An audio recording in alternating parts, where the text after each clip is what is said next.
Winds and Leaves from developer Trebuchet is advertised as a flora builder, but what exactly does that mean and why should you be interested? First of all, thanks to the developer for providing me with a review key for this game, but as always the opinions here are my own. When I first heard of this game I was very curious. The name gives very little away, and the term flora builder gives the impression that it's some kind of gardening simulator. However, this is hugely underselling what is actually quite a profound and highly original experience. In Winds and Leaves you're dropped into the middle of a barren landscape and more or less left to your own devices to find out what's going on via a series of simplistic paintings discovered on rocks and canvases and through interactions with the environment and various ancient structures you find along the way. The core mechanic is that you can't survive for very long on the barren land, but you have at your disposal a selection of seeds in the form of fruit or berries, which when planted can grow into trees which bring the area directly surrounding them to life and make it more livable. As you plant more and more trees, you gradually bring more colour and fauna back into the world. The catch is that different parts of the world require specific seeds to be planted for them to thrive, otherwise they just waste away. Throughout the game, this mechanic is expanded upon by introducing certain other requirements. For example, having to plant multiple trees in close proximity so they can support each other, or mixing seeds to create new seed types. As trees grow, they also produce more seed-bearing fruits and berries, so these can be harvested to keep your stock levels up. One limitation here is that your seed pouch can only hold 6 different types of seed at once, so occasionally you will find yourself backtracking to find the required type of seed if you're not already carrying it, though thankfully this didn't happen too often. Now you might think it would be a bit tedious to have to wait for the trees you've planted to grow, and you'd be right, it would be. Luckily the game provides you with another tool in the form of a time accelerator. If you grab the device, which resembles a wind-powered paint roller, and hold it out in front of you, you can rotate it to speed up the passage of time. This causes the world around you to fast forward, where the clouds speed past in the sky and the trees grow rapidly before your eyes, much like those time-lapse videos we're all familiar with from nature documentaries. This all looks really incredible to behold, and it's great just watching the trees weave and wind their way up in front of you as the days and nights pass by in a matter of seconds. Throughout the game I was constantly tempted to turn the device the other way to try and rewind time, but sadly it's only a one-way trip forwards. Navigation around the world is quite unusual, as instead of just walking around you're permanently on a pair of height adjustable stilts. By alternating your arms back and forwards in a power walking motion you can move around quite easily, although it takes a bit of getting used to at first and can be quite a workout for the arms in long sessions. You can also climb trees, once they're big enough, by reaching out and grabbing them, then pulling yourself in whichever direction you want to climb. The speed of movement when climbing isn't mapped one-to-one with your hands, so you move a lot faster than you expect, and you don't actually have to have your hands in contact with the tree trunk or branches at all. Within the boundaries of each tree you can effectively grasp onto thin air to manoeuvre yourself around. This is all a bit disconcerting at first and creates a bit of a disconnect with the environment. However, after getting used to it, I can understand why it was done that way, to make it easy to quickly traverse the trees and not have to worry about the exact placement of your hands all the time. And with the amount of climbing you'll be doing, this is probably just as well. Later on in the game you also learn some new abilities that allow you to traverse the environment even faster, but I won't go into too much detail there so as not to spoil the surprise.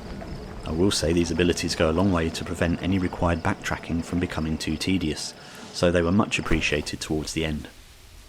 Another tool you're provided with is a primitive kind of battery, which will store a certain amount of protective energy, allowing you to travel for a small amount of time on the barren land or through the sea of smog that separates the various islands in the game.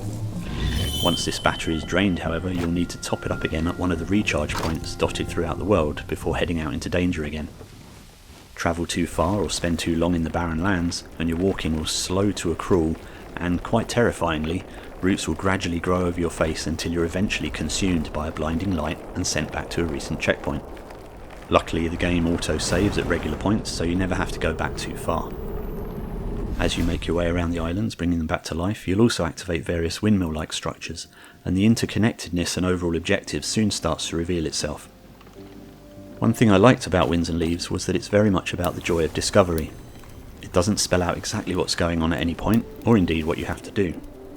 Most of the guidance or hints are purely visual, with only occasional text-based instructions. Conversely, this did result in me getting stuck on a couple of occasions where I wasn't sure what to do next, and there's no overall map to navigate by, but if you look closely at your surroundings you'll find that the game has some subtle hints available at all times suggesting where you need to go next and what you've still got left to do. Visually, the game is really lovely to look at, with a simple but colourful pastel world unfolding around you, and the trees are really the star of the show as they weave their way into existence with hundreds of individual leaves blowing in the wind. Turning around to see an entire forest of trees springing up in your trail is really quite something. There's a distinct lack of life beyond the fauna and structures, however, with no other characters or creatures in the game beyond yourself. It really is just you and the environment. The graphics aren't the sharpest I've seen for PSVR, with a slight blur and some jaggies, but the draw distance is quite impressive, and a post-launch update has since smoothed out some of the jagged edges.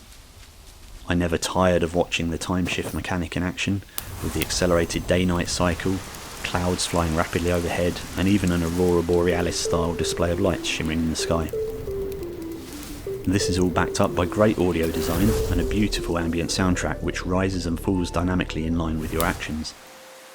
The sound of the wind and the falling rain, the creaking trees and the chirps of unseen insects all adds up to immerse you in the world and is definitely best experienced with headphones. Various comfort options are provided with blinkers and vignettes and so on.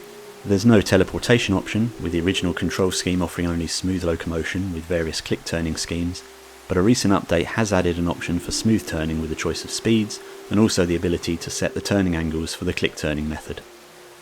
The game does require Move controllers and doesn't support any other control devices. The game's mainly designed for seated play, and handily does allow you to reposition your various tools on screen to make them as accessible as possible within the confines of your play area. Overall, I really enjoyed my time with Winds and Leaves and found it to be quite a unique and relaxing experience, with a subtle underlying message about taking care of the environment. It won't be for everyone, as it does rely on a certain amount of repetition, and it's all about the atmosphere rather than any kind of fast-paced action.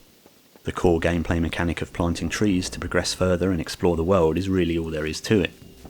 The game does what it can to keep things fresh by introducing new gameplay elements and abilities along the way, but towards the end the planting did start to feel like a bit of a grind.